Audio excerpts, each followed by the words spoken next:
हरे कृष्णा। तो आज का जो हमारा टॉपिक है प्रणाम पद्धति। कौन कौन प्रणाम करता है जब मंदिर जाते हैं या सेंटर जाते हैं?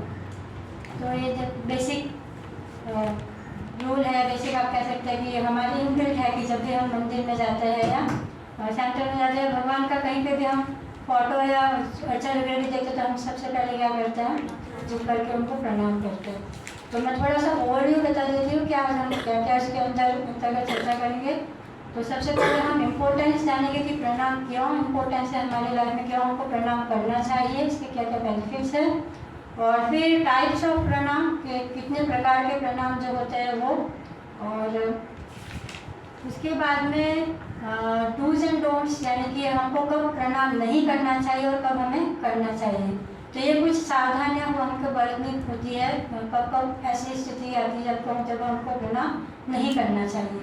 तो इसी के ऊपर हम चर्चा करेंगे। तो सबसे पहले हम लेते हैं इम्पोर्टेंस ऑफ प्रणाम, कि हमारी लाइफ में प्रणाम जो करना है भगवान को वो क्यों इम्पोर्टेंट है। तो आप में से कोई बताना चाहेगा कि हमको क्यों प्रणाम करना चाहिए भगवान को? देखते ही बोला जाता है कि जब भी हमको गुरुदेव या वरिष्ठ वैष्णवजन या भगवान के अर्चन वगैरह दिखते हैं मंदिर में, तो हम सबसे पहले क्या करते हैं, झुक करके प्रणाम करते हैं। क्यों करते हैं, क्यों करना चाहिए उनको प्रणाम?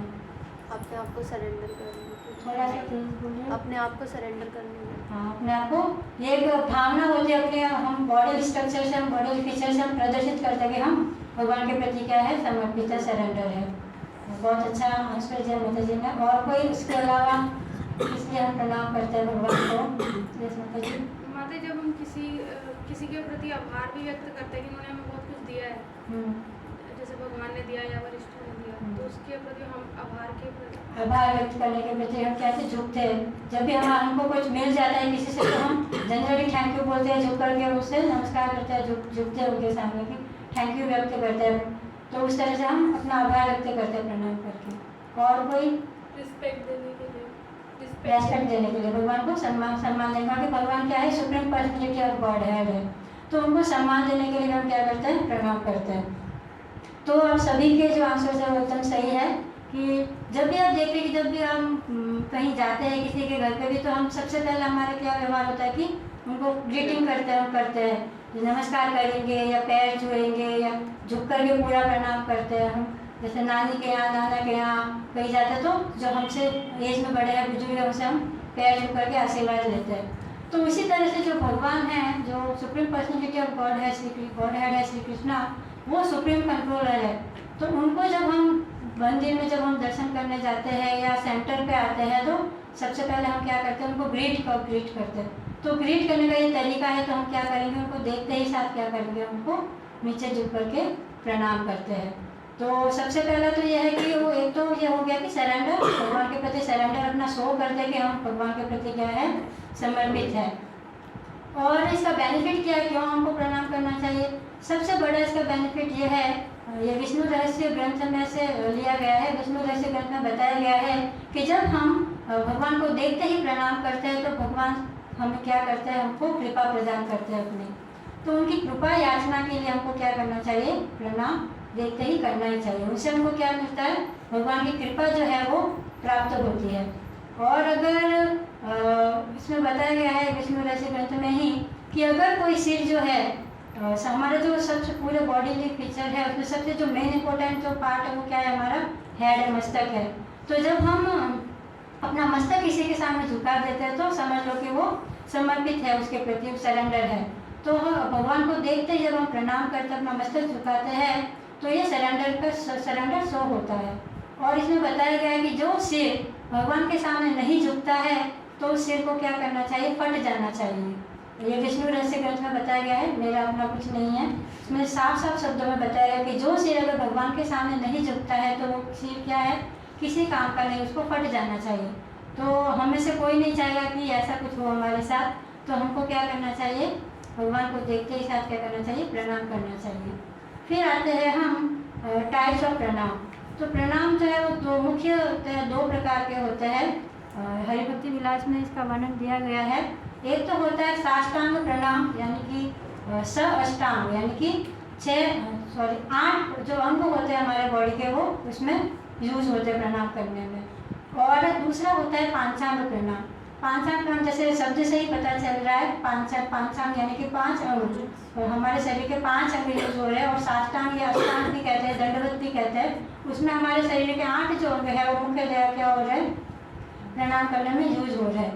तो सबसे पहले हम चलते हैं साष्टांग प्रणाम में। साष्टांग या अष्टांग प्रणाम जो होता है उसमें 8 अंग यूज होते हैं। इसमें एक श्लोक भी दिया गया है, आगम शास्त्र से लिया गया है। उसमें बताया गया है, दौर्भ्यम पादभ्याम च जानुभ्याम वास शिरसा दृश मनसा वाचास स्थिति प्रणामोष्टांग ईर्तः। यह आगम शास्त्र से लिया गया है कि जो हम भगवान को जब 8 अंगों से प्रणाम करते हैं तो वो साष्टांग प्रणाम कहा जाता है, जिसमें कि सबसे पहले 2 हाथ है, 2 बाहें, हमारे जो 2 हाथ है वो यूज होता है। और फिर 2 जो घुटने होते हैं हमारे नीज, वो यूज है जब साष्टांग, यानी कि जब जैसे कि इसमें दिया गया है, जैसे कि ये जो है, ये आप देख सकते हैं, ये साष्टांग प्रणाम है। इसमें जो है 2 हाथ यूज हो रहे हैं, और फिर उसके बाद में 2 घुटने जो है वो भी जमीन से टच हो रहे हैं, तो वो यूज हो रहे हैं। फिर 2 जो पाँव है या नीचे के चरण कह सकते हैं, वो यूज हो रहे हैं। फिर जो आंखें हैं हमारी दोनों, वो यूज होती है। और वक्षस्थल, हमारी जो छाती है, चेस्ट है, वो यूज होती है। फिर जो सिर है हमारा मस्तक, और मन, और वाक शक्ति यानी कि पावर ऑफ स्पीच, वाणी। क्योंकि हम जब प्रणाम करते हैं तो हमको क्या होता है, प्रणाम मंत्र भी बोलना होता है मुँह से। तो इसलिए हमारी जो वाक शक्ति है या वाणी है वो भी साष्टांग प्रणाम में यूज होती है। तो एक बार मैं और रिपीट कर देती हूँ। जो 2 बाहें हैं या हाथ है वो यूज होते हैं, 2 घुटने यूज होते हैं, 2 पैर, 2 आँखें, वक्षस्थल, सिर, मन और वाक शक्ति। यानी कि हम वाक शक्ति कैसे प्रयोग हो रही है, जब हम प्रणाम करते हैं तो मंत्र जो होते हैं सबके, वो हम अपने मुख से बोलते हैं, उच्चारण करते हैं, तो तभी जो ये प्रणाम है ये पूरा माना जाता है। अगर हम हाथ भी जोड़ रहे, सब साष्टांग कर रहे हैं, लेकिन अगर प्रणाम मंत्र नहीं बोल रहे जिसको हम प्रणाम कर रहे हैं, तो वो प्रणाम पूरा नहीं माना जाएगा, वो अपूर्ण प्रणाम ही माना जाएगा। तो हमको क्या करना चाहिए, प्रणाम मंत्र जो है वो धीरे धीरे याद करने की प्रयास लाना चाहिए। और डेली यूज में जब हम प्रणाम करेंगे तो क्या होगा, वो हमें याद हो जाएगा। और जब भी हम सेंटर जाए, मंदिर जाए, तो प्रणाम, फिर हम प्रणाम मंत्र के साथ हम क्या करते हैं, पूर्ण प्रणाम कर सकते हैं। ये तो हो गया अष्टांग प्रणाम। और दूसरा जो प्रणाम है वो पांचांग प्रणाम। अष्टांग प्रणाम जो है वो जनरली जो प्रभुजीस लोग जो होते हैं, पुरुष लोग जो होते हैं वो करते हैं। और जो माताजीस होते हैं, माताजीस के लिए पांचांग प्रणाम निर्धारित किया गया है कि माताओं को क्या करना है, पंचांग प्रणाम करना है। जैसे कि ये जो हम जनरली करते हैं, आपने देखा भी होगा, ये वाला जो है, इसमें हम पंचांग, इसमें 5 अंगों का प्रयोग होता है। तो 5 अंग कौन कौन से हैं, 2 जो घुटने होते हैं हमारी माता जी के, घुटनों के बल हम लेटते हैं वैसे। और फिर 2 हाथ यूज होते हैं, और फिर जो वाणी यूज होती है वो दोनों ही है। हम इसमें भी प्रणाम मंत्र बोला जाएगा तो वाणी यूज होगी, और हमारा जो मस्तक है वो यूज होगा, और बुद्धि यूज होती है। तो इस तरह से जो ये 5 अंग से जो प्रणाम किया जाता है इसको पंचांग प्रणाम बोला जाता है। और 8 अंग वाला जो है वो अष्टांग प्रणाम मंत्र प्रणाम बोला जाता है। फिर प्रणाम फिर आता है कि हम प्रणाम कैसे करें, करने की कुछ विधि होगी।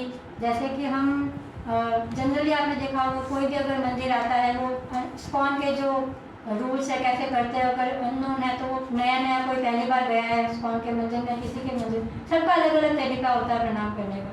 कोई कान पकड़ लेगा भगवान को देखते ही, कोई ऐसे करके नमस्कार करेगा, कोई ऐसे पूरा झुक जाएगा, कोई लेट करके करेगा, कोई आधा अधूरा करेगा। तो सबका अलग अलग तरीका होता है, कोई ऐसे करता है, कोई ऐसे करता है। तो सब अलग अलग तरह से भगवान को देख करके अपना स्वरूप शो करते हैं, अपना समर्पण या कह सकते हो ग्रेटिट्यूड शो करते हैं भगवान के प्रति। तो ये इतना अच्छा नहीं है, जैसे कि शास्त्रों में दिया गया है, ये हरिभक्ति विलास में दिया गया है, स्व वामे प्रणत विष्णु दक्षिणे गौरी शंकरो गुरु भ्रागे प्रणसी अन्यथा निष्फल भवति। यानी कि जो विष्णु तत्व जो होते हैं, विष्णु तत्व में जो भगवान विष्णु से तत्व जो है, जिसमें जैसे कि भगवान राम है, नित्यानंद प्रभु है, चैतन्य महाप्रभु है, लक्ष्मण जी है, यानी कि चारों ही राम लक्ष्मण भरत शत्रुघ्न चारों ही विष्णु तत्व है, वो है, नरसिंह भगवान है। तो ये सब क्या है, विष्णु तत्व है। तो इनको जब हम प्रणाम करते हैं तो हम क्या करते हैं, लेफ्ट साइड से करते हैं। हमारे जो हृदय जो होता है, हार्ट होता है, वो थोड़ा सा लेफ्ट साइड में होता है। तो हमारा ये शो करता है कि हम जो हमारा हृदय क्या करना है, हमको भगवान की तरफ हमारे हृदय को लगाना है और भगवान को हमारे हृदय में बसाना है। तो इसलिए हमारा जो हृदय की तरफ रख करके हम क्या करते हैं, लेफ्ट साइड से क्या करते हैं, विष्णु तत्व जो होते हैं उनको हम लेफ्ट साइड को, अपनी बॉडी को लेफ्ट साइड रख करके प्रणाम करते हैं। और जो डेमीगॉड्स होते हैं, देवी देवता जो होते हैं, उनको हम क्या करते हैं, राइट साइड से करते हैं। यानी कि भगवान विष्णु या विष्णु तत्व जो भी है उनको लेफ्ट साइड रख करके, और जो डेमीगॉड्स है, देवी देवता है, उनको हम राइट साइड रख करके हम अपना जो बॉडी है वो राइट साइड रख करके हम क्या करेंगे, प्रणाम करेंगे। और जो वरिष्ठ वैष्णव जन होते हैं, गुरुदेव होते हैं, जो भी वैष्णव है, उनको हम क्या करते हैं, सामने से प्रणाम करते हैं। और जो विष्णु तत्व है उनको हम क्या करते हैं, साइड से करते हैं। जैसे आपने देखा होगा कि जब मैं भी आए तो साइड होकर के प्रणाम किया, ऐसे सीधा नहीं किया था। तो ये इसमें दिया हुआ है, हरि भक्ति विलास में पद्धति दी हुई है कि इस तरह से हमको प्रणाम करना चाहिए। इसके कई रीज़न भी है। एक तो रीज़न तो है कि अगर हम सीधा प्रणाम, जनरली जब मंदिर जाते हैं तो बाहर क्या होता है, गरुड़ जी होते हैं या जो भी जिसका भी मंदिर है, उसको जो वाहन होते हैं मेनली क्या होते हैं, वो बाहर उनके सामने होते हैं। जैसे कि विष्णु मंदिर है तो उसके सामने बाहर क्या है, गरुड़ जी स्थापित होंगे। और जैसे भगवान शिव जो है उनके अगर मंदिर में जाए तो नंदी जी होते हैं, या देवी माँ का कोई मंदिर होता है तो जो बाहर होता है, सिंह होता है, वो बाहर होता है, स्थापित होता है। तो इसी तरह जगह अगर हम सीधा प्रणाम करेंगे भगवान को तो क्या होगा, हमारे जो पैर है, चरण है, वो क्या हो जाएंगे, पीछे जो उनका वाहन है उनकी तरफ हो जाएंगे। तो उनके प्रति एक अपमान सा हो जाएगा कि हम जो अपने चरण है वो भगवान के ही, जिसको हम प्रणाम कर, उन्हीं के वाहन के प्रति हम अपने पैर दिखा रहे हैं उनको, तो ये अपमान सा हो जाता है। तो इसलिए हम क्या करते हैं, एक तो मेन कारण यही है कि जब हम इस तरह से सीधा अगर प्रणाम करेंगे तो हमारे पैर क्या होंगे, जो उनका वाहन है उनकी तरफ हो जाएंगे। और अगर हम इस्कॉन टेम्पल में भी जाएँ तो अगर हम वहाँ पर भी गरुड़ जी होते हैं, और जो प्रभुपाद का जो अल्टर होता है वो भी क्या होता है, जनरली मंदिर जो भी तीनों या चारों जितने भी अल्टर है उनके सामने की तरफ अपोजिट साइड में होता है। तो अगर हम सीधा अगर प्रणाम करेंगे तो हमारे पैर कहाँ, किसकी तरफ हो जाएंगे, प्रभुपाद की तरफ हो जाएंगे। तो महान भक्त जो है, वैष्णव जो है प्रभुपाद, उनकी तरफ हमारे पैर हो जाएंगे, तो कृपा तो कुछ मिलनी नहीं है। तो ये भी कुछ कारण होते हैं कि इसलिए हम क्या करते हैं, साइड में अपनी बॉडी को साइड में रख करके भगवान को प्रणाम करते हैं। ठीक है, तो प्रणाम जो करने की विधि है उस पर हम चर्चा करेंगे।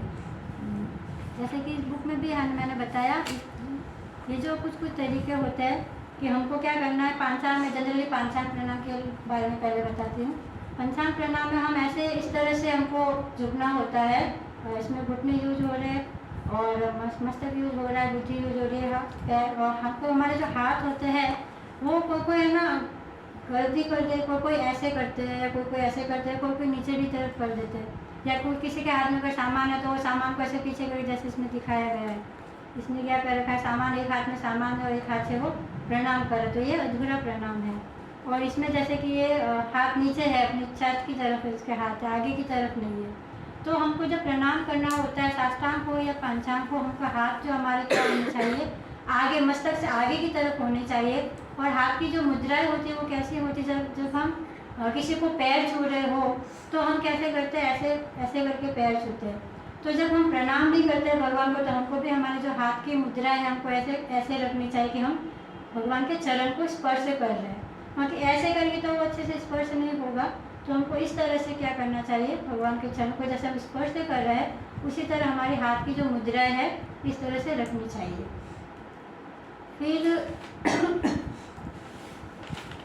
फिर हम आते हैं कि ये तो आ गई हाथ की मुद्राएं होगी। पैर हमारे जो है वो ऐसे तो इस तरह से होते हैं, पूरे एकदम स्लैंट होते हैं, और हाथ जो है आगे होते हैं और सिर पूरा टच होता है, घुटने टच होते हैं जमीन के। और फिर जब हम प्रणाम करते हैं तो अपने जो मुख से है वो प्रणाम मंत्र का उच्चारण करते हैं।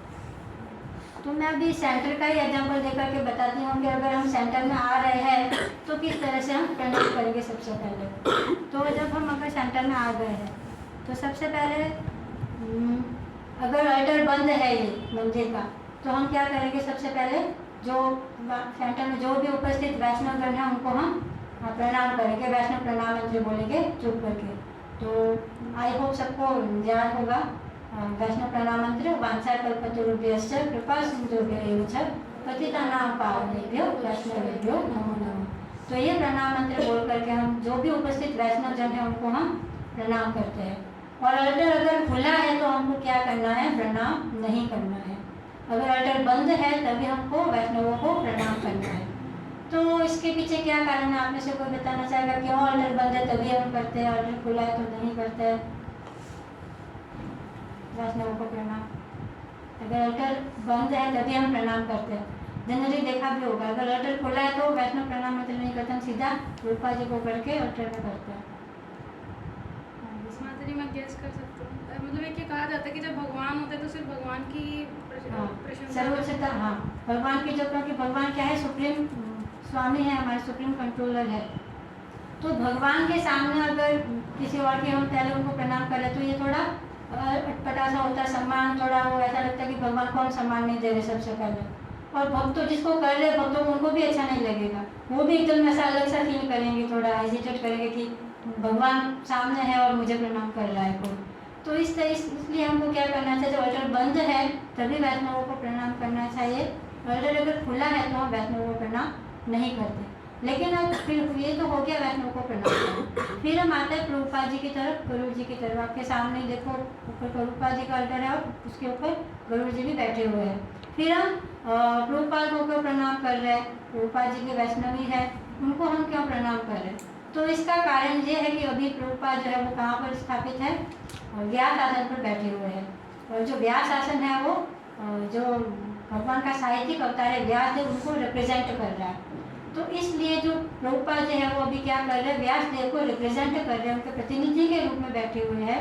तो इसलिए हम उनको सम्मान देने के लिए हम क्या करते हैं, प्रभुपाद को, उस समय अगर खुला भी है और बंद है दोनों स्थिति में हम क्या करेंगे, प्रभुपाद को, गुरु जी अगर स्थापित है तो उनको हम प्रणाम करेंगे। तो प्रभुपाद का प्रणाम मंत्र सबको आता ही होगा आप में से, और किसी को अगर कोई नया आया है तो आप एक बुक आती है प्रणाम मंत्रावली करके, इस्कॉन टेम्पल में यहाँ पे भी अवेलेबल होगी बोसेरा गुरु जी के पास, तो आप ले सकते हैं। उसमें सबके प्रणाम मंत्र दिए हुए हैं, प्रभुपाद से लेकर जो हमारे वैष्णव आचार्य जन है, सर गोस्वामी है, जो भी विग्रह है सबके उसमें धाम के भी प्रणाम मंत्र होते हैं। जैसे कभी हम वृंदावन जाते हैं या मायापुर जाते हैं या गोवर्धन जाते हैं तो उनके भी प्रणाम मंत्र होते हैं। तो जब वृंदावन में जाते हैं तो हम प्रणाम तो कर लेते हैं, साथ में मंत्र भी बोलना होता है। तो उस बुक में सारे मंत्र दिए गए हैं, तो धीरे धीरे करके रोज़ का एक भी करोगे तो याद हो जाएगा आपको। तो वो बुक आप परचेज कर सकते हैं, उससे धीरे धीरे उसको हैबिट में लाओगे तो वैसे ही याद हो जाएगा। तो उसमें वो सारे प्रणाम मंत्र मिल जाएंगे आपको, तो वो आप रेफर करके उसको धीरे धीरे याद करके फिर आप डेली यूज में उसको ला सकते हैं। फिर हो गया, अब हमने प्रभुपाद जी को प्रणाम कर लिया है, गरुड़ जी को भी कर लिया है सेंटर में आकर के। फिर आता है हम यहाँ पे अल्टर में प्रणाम करेंगे।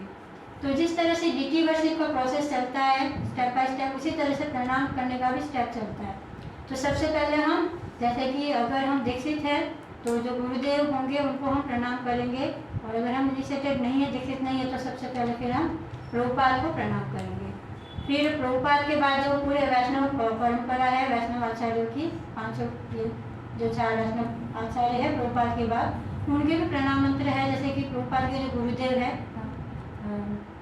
भक्ति सिद्धांत सरस्वती ठाकुर गोस्वामी प्रभुपाद, उनका भी प्रणाम मंत्र है। गौर किशोरदास बाबा जी महाराज का भी है, भक्ति विनोद ठाकुर महाराज का भी है, जगन्नाथ दास बाबा जी महाराज का, सबका प्रणाम मंत्र आपको मिल जाएगा बुक में। तो उसको देख करके आप पहले देख करके प्रणाम करना सीख लीजिए, फिर एक एक करके याद कर लीजिए, तो वो फिर आप कर सकते हैं। तो पहले प्रभुपाद हो गए, उसके बाद में जो वैष्णव आचार्य जो है गुरु परंपरा, उनको हम प्रणाम करेंगे। फिर हम षड गोस्वामी की तरफ आएंगे। षड गोस्वामी के भी प्रणाम मंत्र है। जैसे कि हम मंगलाचरण में रूप गोस्वामी का प्रणाम मंत्र बोलते हैं, श्री चैतन्य मनोभीष्टम स्थापितम येन भूतले सर्वरूप कदमयम ददाति स पदांजलिकम। ये जो मंत्र है जो मंगलाचरण के बीच में आता है वो रूप गोस्वामी का प्रणाम मंत्र है। तो इसी तरह से षड गोस्वामी सबका प्रणाम मंत्र दिया हुआ है बुक में, तो वो हम कर सकते हैं। और अभी जैसे कि नए हैं, इतना सारा याद नहीं होगा, तो हम पूरा वैष्णव प्रणाम मंत्र जो होता है वांछा कल्पतरुभ्यश्च से, वो भी हम बोल सकते हैं फॉर टेम्पररी बेसिस, इसको हम यूज़ कर सकते हैं। फिर षड गोस्वामी का होने के बाद में तुलसी जी आती है, तुलसी महारानी आती है। तो तुलसी जी का प्रणाम मंत्र जो होता है, जब हम पूजा करते हैं तुलसी जी की, तो जनरल जब हम प्रणाम करते हैं वो वाला जो प्रणाम मंत्र है वो जिंदा है तुलसी देवे प्रिया है केशव से वाला, तो वो हम प्रणाम मंत्र बोल करके क्या करेंगे, हम तुलसी महारानी को प्रणाम करेंगे। फिर हम आते हैं ऊपर पंचतत्व की ओर। अगर वहाँ पे गौर निताई है तो आप सबसे पहले भगवान चैतन्य का, श्री कृष्ण चैतन्य महाप्रभु का, उसके बाद में नित्यानंद प्रभु का। और पंचतत्व पूरे है तो, और पंचतत्व वैसे भी अगर खाली गौर निताई तब भी पंचतत्व का मंत्र जो है वो उसमें यूज कर सकते हैं। तो पंचतत्व का जो प्रणाम मंत्र है वो बोलना चाहिए, पंचतत्व आत्मा कृष्ण वाला जो मंत्र है, और जय श्री कृष्ण चैतन्य वो भी हम बोल सकते हैं। तो दोनों सबसे अच्छा तो यही रहता है कि पंचतत्व का पूरा हम प्रणाम मंत्र बोले। वो हो गया। पंचतत्व के बाद में आते हैं हम नरसिंह भगवान की तरफ। तो नरसिंह भगवान का भी प्रणाम मंत्र है उग्रम वीरम महाविष्णु, तो वो हम बोले। ये हो गया नीचे के दोनों स्टेप के हो गए प्रणाम। फिर हम आते हैं उधर की तरफ, गौर निताय की तरफ। तो गौर निताय में हम सबसे पहले भगवान चैतन्य महाप्रभु का प्रणाम मंत्र बोलना है, नमो महावदान्याय वाला, और उसके बाद में नित्यानंद प्रभु का प्रणाम मंत्र बोला जाता है, नित्यानंद नमस्तुभ्यम होगा। ठीक है। फिर आ गए हम इधर की साइड। इधर की साइड जो राम दरबार है उसका भी पूरा प्रणाम मंत्र है, भगवान राम का पूरा प्रणाम मंत्र को मिल जाएगा बुक में, रामाय रामचंद्राय वाला।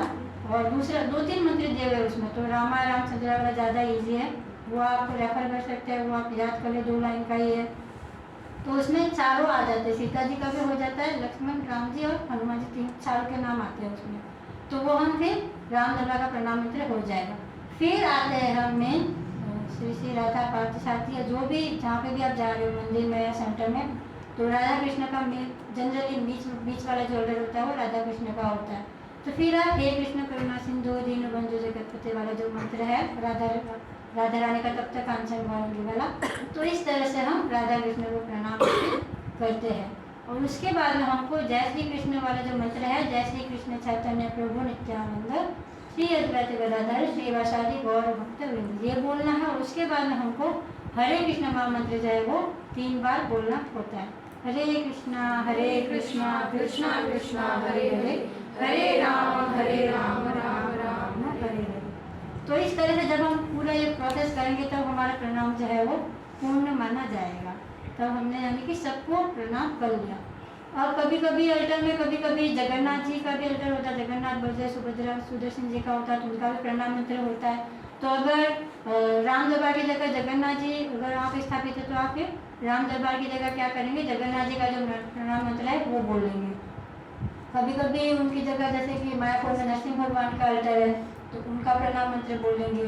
और कभी कभी श्रीनाथ जी भी होते हैं कहीं कहीं, जैसे कि जो मुंबई में जो टेम्पल है वहाँ पे जी गोपाल जी करके जो श्रीनाथ जी है उनका प्रणाम मंत्र है, तो उनका भी प्रणाम मंत्र मिल जाए कि सबके प्रणाम मंत्र है। जो जैसे कि मायापुर में जो राधा माधव है अष्ट सखी, तो अष्ट सखियों का भी प्रणाम मंत्र है दिया हुआ है। तो सबके प्रणाम मंत्र दिए हुए हैं, तो आप कोशिश करिए धीरे धीरे याद करने का। तो ये इस तरह से हमको क्या करना है, प्रणाम अर्पित करना है भगवान के प्रति। तो ये तो मैंने सेंटर का बता दिया। अगर हम मंदिर जा रहे हैं तो मंदिर में भी सेम यही प्रोसेस है। जाते ही हमको सबसे पहले अगर बाहर है तो हमको जय विजय के दर्शन होते हैं, जो भगवान के द्वारपाल है, तो उनको हम प्रणाम करें, पैरों को स्पर्श कर करके, चरण स्पर्श कर करके। फिर गरुड़ जी होते हैं सामने जस्ट मंदिर के बाहर, गरुड़ जी को प्रणाम करें। उधर भी बाहर जय विजय है, उनको प्रणाम कर करके चरण स्पर्श करके फिर हम मंदिर के अंदर जाएं।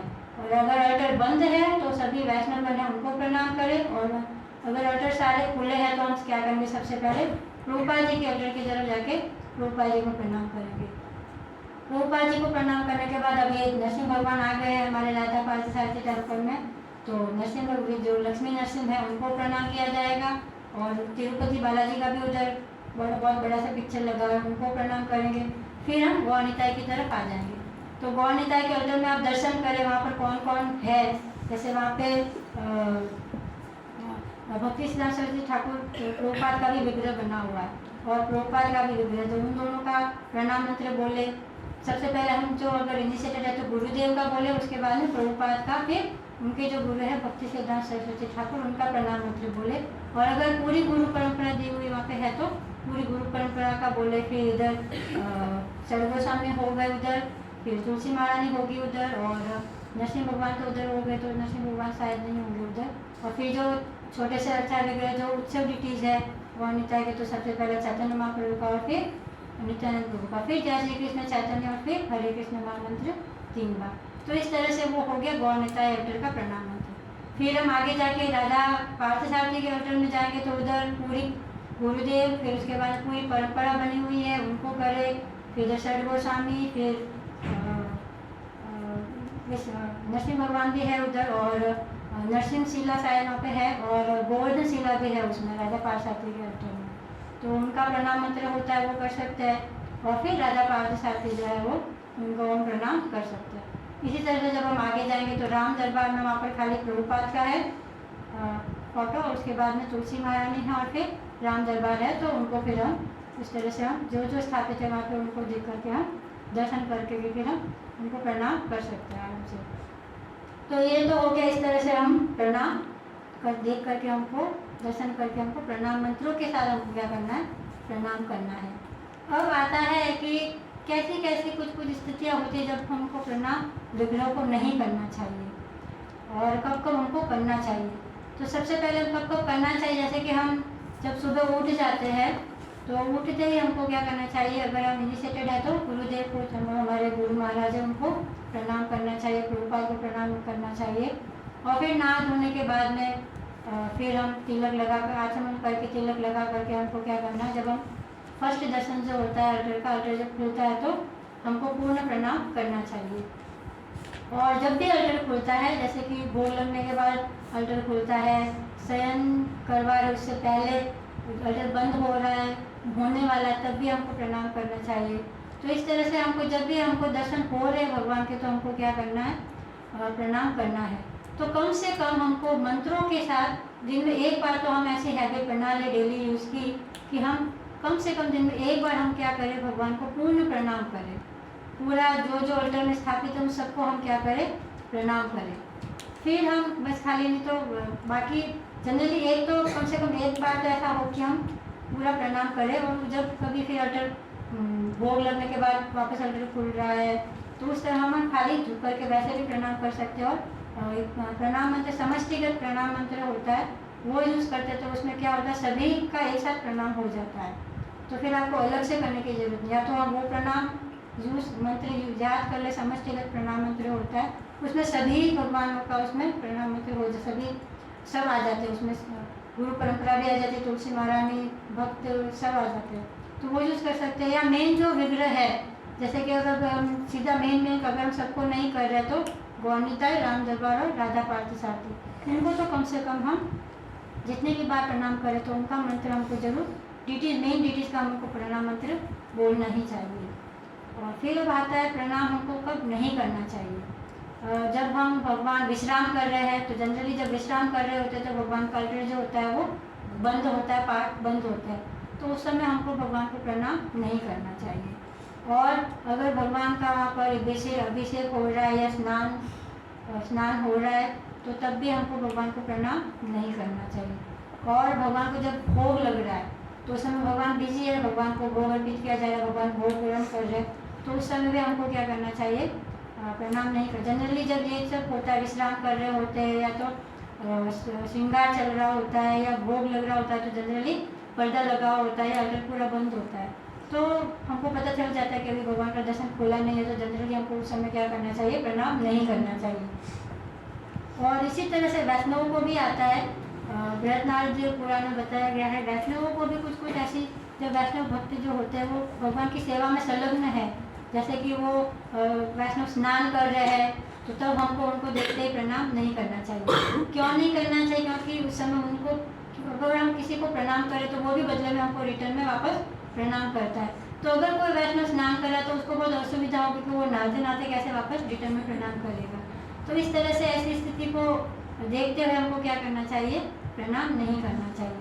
या कुछ ऐसी सेवाओं में वो व्यस्त है, कुछ भगवान के लिए फूल तोड़ रहे हैं या भगवान के लिए भोग बना रहे हैं या भगवान प्रसाद ग्रहण कर रहे हैं वैष्णव जन, तो ऐसी कुछ परिस्थिति आती है जिससे वो वापस हमको रिटर्न को हम तो कर लेंगे प्रणाम, लेकिन जो वैष्णव को हम कर रहे हैं वो वापस बदले में करने में उसको बहुत असुविधा होगी।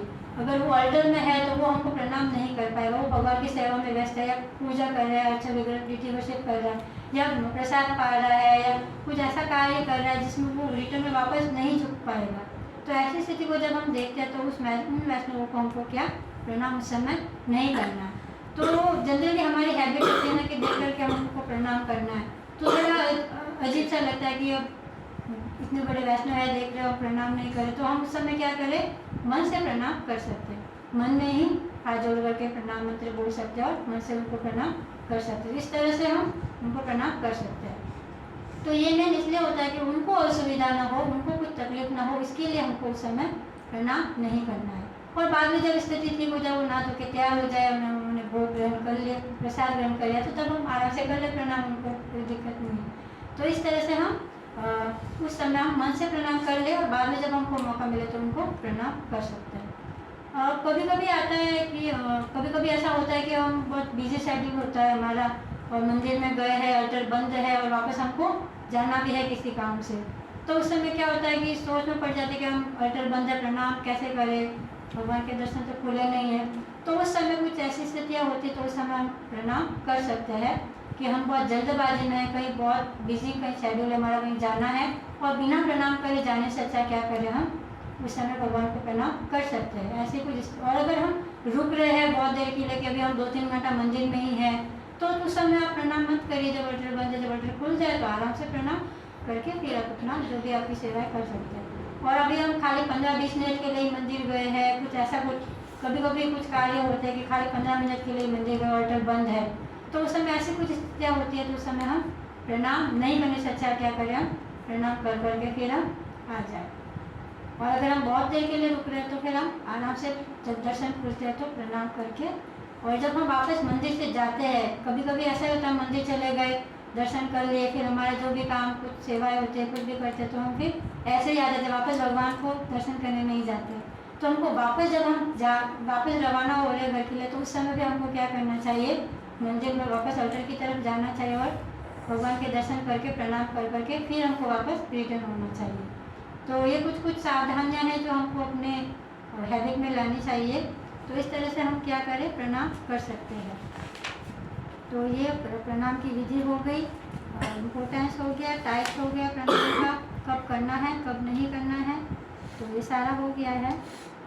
अब बस इतना ही था। तो आपको इससे रिलेटेड कुछ आपको डाउट्स है, कुछ आपको समझ नहीं आया है, या कुछ प्रश्न है तो आप पूछ सकते हैं। माता जी, जैसे अभी न्यू ऑल्टर